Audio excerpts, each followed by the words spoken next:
In the scorching sands of North Africa, under the blazing sun of Tagaste, a boy was born who was destined to change the course of Christian thought. Aurelius Augustine, known to posterity as Saint Augustine, came into the world in the year 354 AD, at a time of transformations and challenges for the Roman Empire and the nascent Christian Church. Little did his parents, Patricius and Monica, know that this small boy with bright eyes and a restless mind would become one of the fundamental pillars of Western theology. Augustine's story is a living testament to the internal struggle between reason and faith, between earthly pleasures and the search for divine truth. It is a narrative that, through the centuries, has inspired countless souls on their own paths toward redemption and knowledge of God. But before he was the saint, the bishop, and the doctor of the church, Augustine was a rebellious young man, a tireless seeker, and a repentant sinner. Join me on this journey through time and spirit, as we unravel the fascinating life of a man whose words still resonate in the hearts of millions. You have made us for yourself, Lord, and our hearts are restless until they rest in you. The son of a pagan father and a devout Christian mother, the young Augustine grew up in a home where faith and reason coexisted in tense harmony. Monica, his mother, was a woman of unwavering faith. From the very beginning, she sowed the seeds of Christianity in her son's heart, fervently praying for his conversion. In his Confessions, Augustine recalls, "She conceived me both in her flesh, that I might be born to temporal light, and in her heart, that I might be born to eternal light." Monica's devotion would remain a constant in Augustine's life, even during his years of rebellion. Patricius, on the other hand, was a pragmatic man, more concerned with his son's worldly success than his spiritual salvation. Although he did not share his wife's faith, he respected her devotion and allowed Augustine to be educated in Christian principles. This duality in the home planted the first seeds of the spiritual restlessness that would characterize Augustine's life. From an early age, Augustine demonstrated sharp intelligence and insatiable curiosity. His parents, recognizing his potential, strove to provide him with the best education possible. However, the young Augustine found little pleasure in his early studies, preferring games and mischief with his friends. "My God, what miseries and disappointments did I experience at that age," he would later write in his Confessions, recalling the punishments he received for his lack of attention in school. Despite his initial rebellion, Augustine soon discovered his love for language and rhetoric, skills that would later become powerful tools in his ministry. Augustine's education was not limited to the classroom. At home, Monica taught him the stories of the Bible and instilled Christian values. These lessons, though initially resisted by the young Augustine, would leave an indelible mark on his conscience. The turbulent adolescence in search of answers. Away from the moderating influence of his mother, the young man immersed himself in a world of new experiences and temptations. It was during this period that Augustine began to seriously question the beliefs that had been instilled in him since childhood. In his Confessions, Augustine vividly describes this time in his life. "I wandered away from you, my God, and went astray, too far from your firmness in my youth, and I became for myself a region of poverty." Lust and ambition began to dominate his thoughts and actions. One of the most famous episodes from Augustine's youth is the theft of pears, an incident he would later use as a metaphor for sin. Augustine and a group of friends stole pears from a neighbor's orchard, not out of hunger or need, but for the mere pleasure of doing something forbidden. Reflecting on this event years later, Augustine wrote, "I wanted to steal and I stole, not compelled by need, but by the want and annoyance of justice and the satiety of iniquity. I sought no gain in the theft, but the wickedness and the crime." This incident would become a powerful symbol of the nature of sin in Augustinian theology, or Carthage, the city of passions. In the bustling city of Carthage, Augustine surrendered to a life of excess. He fell passionately in love with a woman with whom he lived for 15 years, and with whom he had a son, Adeodatus. This relationship, though lasting, was never formalized in marriage, which would become a source of internal conflict for Augustine. He would later write, "I in those years lived with a woman not united to her by the legitimate bond of marriage, but I had sought her out through the wandering fervor of my passion, lacking prudence." It was during this period that Augustine encountered the works of Cicero, particularly Hortensius, a now lost treatise that urged the pursuit of wisdom. The impact of this reading was profound. Augustine wrote, "That book changed my affections and turned my prayers toward you, Lord, and made my vows and desires different." This experience ignited in him a love for philosophy that would never leave him, paving the way for his eventual conversion. The search for truth, Manichaeism and skepticism. Manichaeism, with its dualism between good and evil, seemed to offer a satisfactory explanation for the internal struggle Augustine experienced. It seemed absurd to me to believe that God had the form of a human body, and thus I rejoiced, my God, that your Catholic Church did not believe that you were confined to a human bodily figure, Augustine wrote, explaining why Manichaeism initially appealed to him. For almost a decade he adhered to this doctrine, fascinated by its teachings and apparent logic.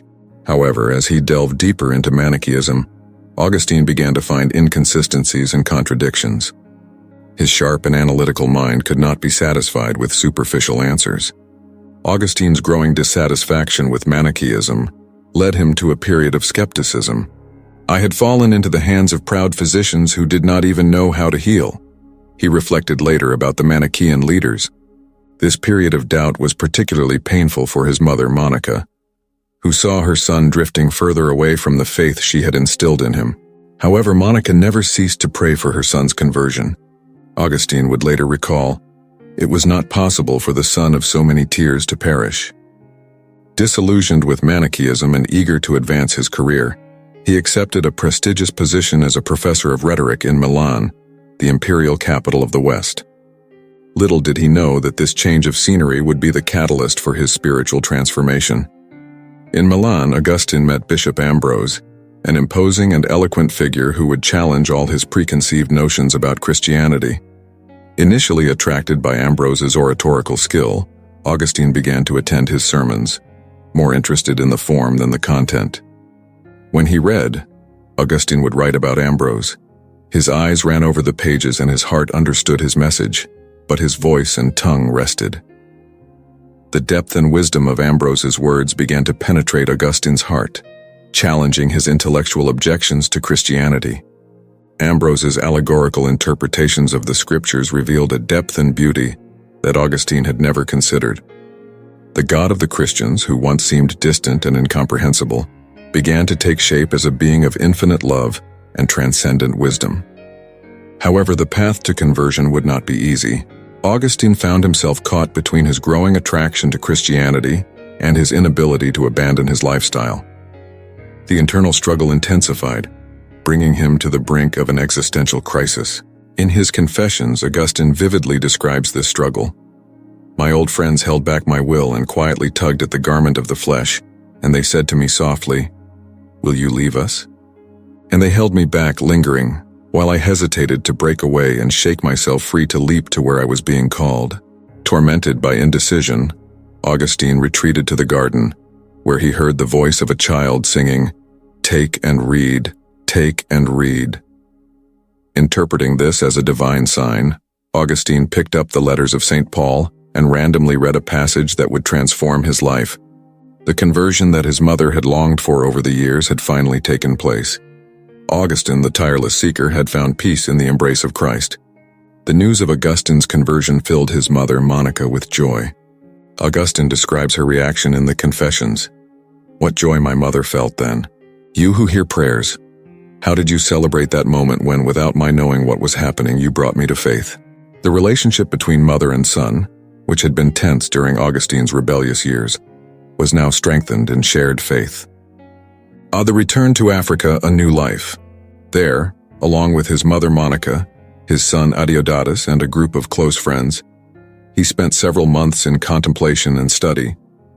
It was a period of intense philosophical and spiritual reflection that would shape much of his future thought.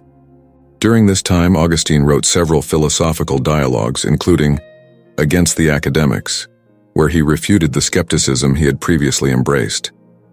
In these writings, the germ of many ideas he would develop later in his career can already be seen. At Easter in the year 387, Augustine was baptized by Ambrose in Milan, marking the official beginning of his new life in Christ. This moment of great spiritual joy was soon overshadowed by the death of his beloved mother Monica in Ostia while they were preparing to return to Africa. Augustine describes the last days of his mother with poignant emotion in his Confessions. He recalls a conversation they had about eternal life. Forgetful of the past and projected towards what awaited us, we sought together, in the presence of the truth that you are, what the eternal life of the saints would be. Monica, having seen her son finally embrace the faith she had long prayed for, declared that she had nothing more to desire in this life. The return to Africa and monastic life. His plan was to establish a small monastic community where he could dedicate himself to study and contemplation. In the year 388, Augustine returned to Tagaste, where he sold his properties and donated the money to the poor, keeping only what was necessary to establish a monastery. There, along with a group of friends and followers, he began a life of prayer, study, and service to the community. During this period, Augustine wrote prolifically. Some of his works from this time include On the Happy Life, where he explores the nature of happiness and its relationship with God, and On Order, where he examines the problem of evil in a world created by a good God, or the priesthood and the episcopate, an unexpected calling. During a visit to the local church, he was recognized by the congregation. Impressed by his reputation and eloquence, the faithful acclaimed him to be ordained as a priest despite his initial protests. Bishop Valerius, recognizing Augustine's gift, ordained him and entrusted him with the task of preaching, something unusual for a priest at that time. Augustine wrote about this moment. I was seized, made a priest, and by this degree I reached the episcopate. His sermons soon became famous, attracting crowds eager to hear his penetrating insights and passionate defense of the faith. During this period, Augustine also began to write prolifically. His works covered a wide range of topics, from biblical commentaries to philosophical and theological treatises. Two of his most influential works, the Confessions and the City of God, began to take shape during these years. In the year 395, Augustine was consecrated as coadjutor bishop of Hippo, and shortly thereafter succeeded Valerius as the titular bishop. This new role provided him with an even broader platform to spread his message and defend the faith. Despite the administrative responsibilities that came with his position, Augustine never ceased to write and teach. As bishop, Augustine faced numerous challenges. He had to deal with heresies such as Donatism and Pelagianism, manage the affairs of the diocese, and offer comfort and guidance to his flock in turbulent times. However, amid all these responsibilities, he never lost sight of his personal quest for God and his passion for sharing the truth of the gospel. One of Augustine's most influential and enduring works is the Confessions, written between 397 and 400 AD. This work is not just an autobiography but a profound reflection on the nature of sin, grace, and the soul's relationship with God. In the Confessions, Augustine narrates his spiritual journey with unprecedented honesty and introspection. He begins with his famous invocation, Great are you, Lord, and greatly to be praised. You have made us for yourself, and our heart is restless until it rests in you. He reflects on his sins and mistakes, not to revel in guilt, but to illustrate the transforming power of God's grace. He writes, Late have I loved you, beauty so ancient and so new, late have I loved you. And behold, you were within me, and I was outside, and I sought you outside. And deformed as I was, I rushed upon these beautiful things that you created. You were with me, but I was not with you. Those things that, if they were not in you, would not be, kept me far from you. Its influence can be seen in countless later works of literature and theology. Another of Augustine's masterpieces is The City of God, written between 413 and 426 AD. This monumental work was a response to the crisis provoked by the sack of Rome by the Visigoths in 410, an event that shook the Mediterranean world and led many to question divine providence and the role of Christianity in society. In The City of God, Augustine presents a comprehensive vision of history and human destiny. He argues that there are two cities or kingdoms, the city of God composed of those who love God and the city of man, formed by those who love themselves. Augustine writes, Two loves founded two cities, the love of self to the disdain of God, the earthly, and the love of God to the disdain of self, the heavenly. This distinction between the two cities provides a framework for understanding human history and the role of the Church in the world. The City of God not only provided comfort to Christians of his time, but also laid the foundations for much of medieval political and theological thought. Its influence can be seen in the medieval conception of the relationship between the church and the state, and it remains relevant in contemporary discussions about the relationship between faith and politics. In addition to these two monumental works, Augustine wrote numerous theological and philosophical treatises that have had a lasting impact on Christian thought. Some of these works include: Augustine seeks to understand and explain how God can be one and three at the same time. On Christian Doctrine, a manual for the interpretation and preaching of the Scriptures. In this work, Augustine establishes hermeneutical principles that would influence biblical exegesis for centuries. On Nature and Grace, a refutation of Pelagianism, where Augustine develops his doctrine of grace. He argues that salvation is entirely a gift from God, not something that humans can earn by their own merits. The Retractations. Written towards the end of his life, this work reviews and corrects some of his earlier opinions, demonstrating Augustine's humility and constant intellectual growth. One of Augustine's central concerns was the problem of evil. How can evil exist in a world created by a completely good and all-powerful God? Augustine argued that evil has no substance of its own but is a privation of good. In his words, "Evil has no nature. What we call evil is nothing but the absence of good." It allowed Augustine to uphold the goodness of God's creation, while explaining the reality of evil in the world. Augustine devoted much time to reflecting on the relationship between divine grace and human free will.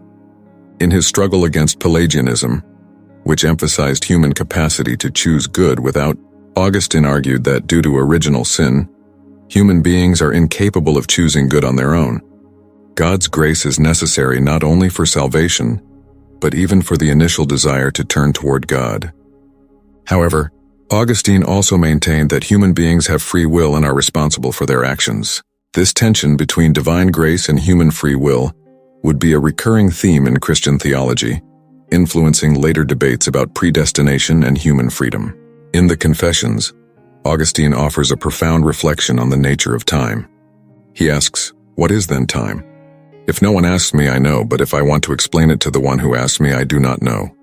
He contrasts this with God's eternity, where all time is present simultaneously. This conception of time and eternity would have a lasting impact on later philosophy and theology. Augustine is known for his emphasis on interiority and self-knowledge as a path to God. He famously wrote, "Do not go outside, return to yourself. In the inner man truth dwells." Augustine saw the exploration of the human soul as a means to find God, an idea that resonates in many mystical and contemplative traditions. The last years of Augustine's life were a period of great challenges. The Roman Empire was in full decline, and North Africa faced invasions by the Vandals. Despite his advanced age and deteriorating health, Augustine continued to serve his flock with tireless dedication. In the year 429, the Vandals invaded North Africa. Augustine, then 75 years old, refused to abandon his people. Instead, he devoted himself to comforting the afflicted and strengthening the faith of the fearful. During the siege of Hippo, Augustine fell ill with fever. On his deathbed, Augustine requested that the penitential psalms be written in large letters and hung on the walls of his room. He spent his final days in prayer and contemplation, surrounded by his friends and disciples. On August 28, 430, Augustine departed from this world to join the city of God that he had longed for. The impact of Augustine on Christian and Western thought is difficult to overstate. His synthesis of Platonic philosophy and Christian theology laid the groundwork for much of medieval scholasticism. His emphasis on interiority and personal experience of God profoundly influenced Christian spirituality. His reflections on time, memory, and the nature of evil remain relevant in contemporary philosophical debates. In the realm of theology, Augustine developed doctrines that would become fundamental for the Western Church. His understanding of original sin, predestination, and divine grace had a lasting impact on Christian thought. Although some of his ideas have been the subject of debate and revision over the centuries, his influence remains undeniable. We conclude our exploration of the life of Saint Augustine with one of his most well-known and beloved prayers. This prayer encapsulates the essence of his spirituality, a heart burning with love for God and an incessant desire to know him more deeply. Late have I loved you, beauty so ancient and so new. Late have I loved you, and behold, you were within me, and I was outside, and I sought you outside. and deformed as I was, I rushed upon these beautiful things that you created. You were with me, but I was not with you. Those things that, if they were not in you, would not be, kept me far from you. You called and cried out and broke my deafness. You shone and sparkled and drove away my blindness. You breathed your fragrance, and I breathed in, and I long for you. I tasted you, and I feel hunger and thirst. You touched me, and I was set ablaze with your peace. This prayer reflects Augustine's spiritual journey, from his wandering search in youth to his eventual encounter with God. It is a poignant reminder that despite our detours and delays, God is always present, patiently waiting for us to turn to Him. Saint Augustine remains a fascinating and influential figure, a man whose passionate quest for God and truth continues to inspire people of all beliefs. His legacy is a testament to the transformative power of grace and the relentless pursuit of wisdom. As he himself wrote, "Let us seek as those who have not yet found, and find as those who still have to seek." This ongoing search, this sacred restlessness, is perhaps the greatest gift Augustine left to posterity. His life and work remind us that the spiritual journey is as much intellectual as it is emotional, as much personal as it is communal. In a world that often seems fragmented and confusing, Augustine's integrative vision of faith and reason, of the divine and the human, continues to offer a beacon of hope and understanding. May we, like Augustine, continue to seek, question, and love, always with our hearts turned toward that beauty ever ancient and ever new that he so eloquently described.